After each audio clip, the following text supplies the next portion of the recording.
Welcome to this week's edition of The Passion of the Digital Artist. And here we are with the passionate digital artist himself, Jeff Mueller.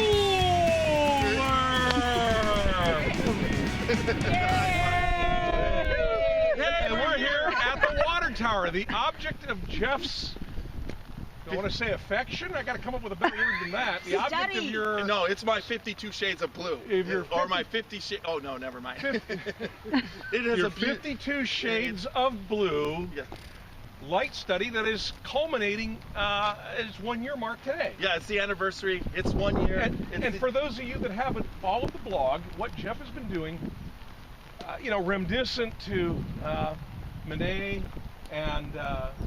or was that Monet? Monet and the Haystacks, and I get my impressionists confused sometimes. And other famous artists that have done light studies. What makes this light study different is he can do it with digital equipment, and he can take hundreds, if not thousands of pictures and then choose from the best, and from there he's going to be producing various kinds of art from those pictures. He never takes any one picture. Usually his resulting art is the best features of multiple pictures. They're kind of like his mock-ups. But what he's doing to come up with the best pictures is he's going to take the very best that in many cases are chosen by the blog followers. Right, definitely. This is everybody. My close followers are here on a rainy day here. We're sitting here in here Ohio, North Canton. Yes, it's crazy. on April 30th, and it's sleet and rain coming down. But if you don't like the weather in Ohio, folks, give it 15 minutes; it'll change. Jeff, Linda, Becky, and Joanne. We're waiting for Jackie, but and behind the camera we have Rachel, Jeff's my wife. Yes. Wife, dedicated assistant. Well, and Joanne was saying it kind of like the tower sometimes puts on a mood. And when she was watching it throughout the year, some days when it was gray, it kind of reflected that, and she kind of would scoot by it when it was a gray day or whatever. Well, it's given us a mood. It's not happy that it's coming to an end. It's crying. It's crying all over us. Guys are literally crying because Jeff's light study is coming to an end. That's a great analogy. But I'm happy because it's not coming. The actual project's not coming to an end. It's a beginning because now I get to start to do my artwork.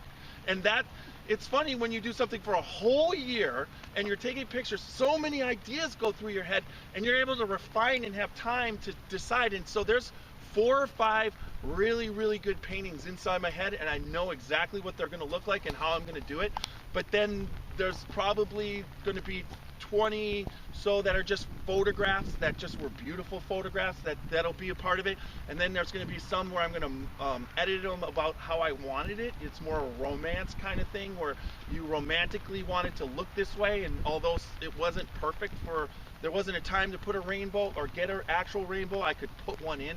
So there's so much I can do with this project, and it's going to consist of painting, acrylic paintings, watercolor paintings, and it's going to consist of digital paintings and digital and acrylic mixtures of paintings, canvases. So the 52 pieces of artwork, you're going to be on a variety of medium. Yeah, and so it'll all culminate with hopefully a really nice gallery and a show when it's all finished. But it's going to take a while, and I'm going to keep posting on the group all the steps and everything the ups and downs that I go through, just kind of like when I was doing the study.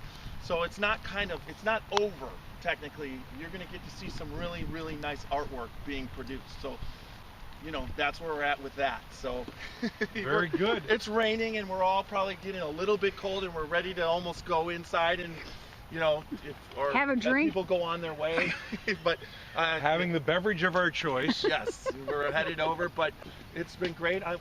This is dedication, guys. It really means a lot to me. It's like when I first started and the group grew so big, and I have at least 50 people consistently liking and checking it out, and then a lot of people commenting like you guys, and it means so much to me. That made it so easy for me to keep going, because I wasn't sure. The hardest part of this was at one point, if you didn't have that support, it's like, why am I doing this?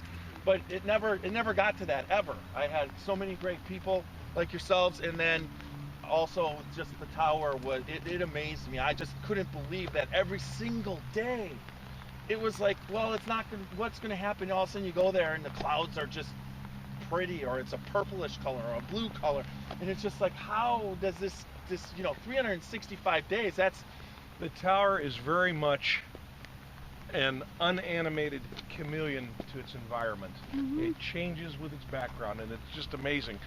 What made Jeff notice the tower was its relative unnoticeability. Something that large would normally be an eyesore on the horizon, and that just isn't an eyesore. It's there. Well, yeah, and I think you would, when you think of a water tower, you don't think of anything beautiful. I mean, it's not You something. think of structural steel and my whatnot. with my light study, I wanted to pick a geometric shape type thing that's there every day, and kind of it shows that's a pretty modern version of a water tower. So I wanted to put it in this era, but I also wanted to learn the same type of things that the traditional painters learned in their light study, how light affects everything, and it really, that's what it taught me. I mean, it taught me a lot. There's no doubt about it. I think that was what was interesting, is when the timing when you began this, because I drive by here quite frequently and always admired it.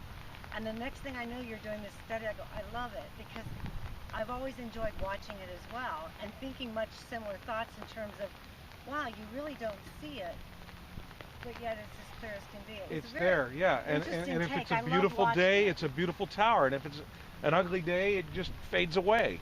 And well, And I never looked at gave a tower a half of a shit. So yeah, And me too. now We when lived I here. see them, right down there I for am looking at 20 them, years. and I am wanting to take a picture and send it to you. Oh, feel because free. That's why initially I said send your towers in, because really there's so many different Send shapes me and your they don't towers. respond quite like It's a this. connection.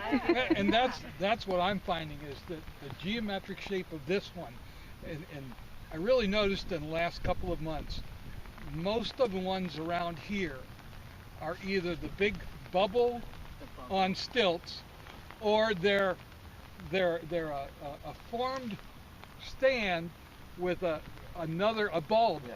on the top, Like an eye with drop. with the name of the city, Kent, or Well, when they painted this last year, right before they painted it, it was starting to do some rusting and whatever, and they decided to paint it last year. When they finished painting it, they actually were considering putting Glen Oak or the school on it, and I'm so glad that they stuck with the same, because that really it's the same color scheme that when they first was built in 1996, I believe it's 95 or 96. I think they just completed it when we moved in. That was 97. I lived down Right, here in so- half mile. So, but this all wasn't here. There was no church. There was no, and they got a picture of it on the site, and it's like they're taking it from standing in the middle of that guy's house, and there's nothing. It's just a field, and it's just open nothing. So much has happened since it's evolved in itself. No, there was never. There was and I never would a say time. to you, oh, awful mood, or I would make some comment to you online about it. Definitely, there was it was in it was the end of February, had to be a 70-degree day, which I couldn't remember at the beginning of February, it was cold, but at the end it kind of, and we were getting thunderstorms, and there was this unique, there was a rainbow, but I couldn't get the rainbow. But what was happening is right over there, it was forming just a prism. So I took a picture of it, and it was storm clouds and the prisms in there. So that was really kind of cool. I really enjoyed getting that. I tried to get a rainbow and tried to get some form of a rainbow the whole time all summer, and whoever ever thought that I would have got it in the end of February on a 70-degree day after 2 weeks earlier it had been below only one below zero day. So that was kind of cool. I did like the nighttime shot of the moon that night when the moon, and I did like the moon some nights, how it just lined up with the tower, so that was kind of cool. But then there was the coldest day in February where I woke up, that was a Sunday morning, and it was a bright, crystal clear bay.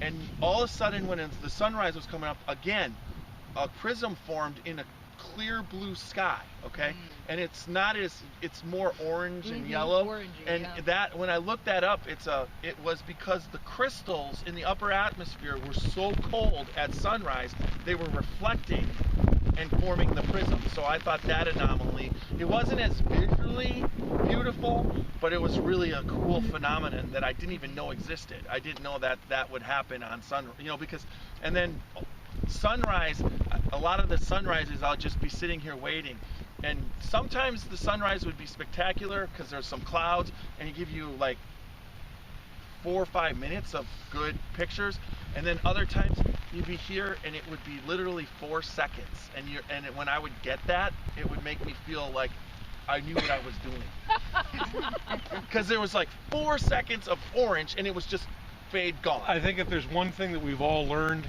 there is absolutely no question that Jeff knows what he's doing. When I started, I learned a lot, and now I know a lot more than I ever did. So it really taught me a lot about light. So, well, thank you everyone for Thanks coming. for braving this the about weather. concludes our blog part, yep. and standing in the rain. So we're headed over, for anybody who wants, we're going to go right over there in Washington Square. It's right down the road, and there's a winking lizard there. So if you guys want to come, we're headed over there. It's on 43 or off of 43. When you go, Near Johnson Road, they floored at Larry Staples there north of Kent. Yes, okay.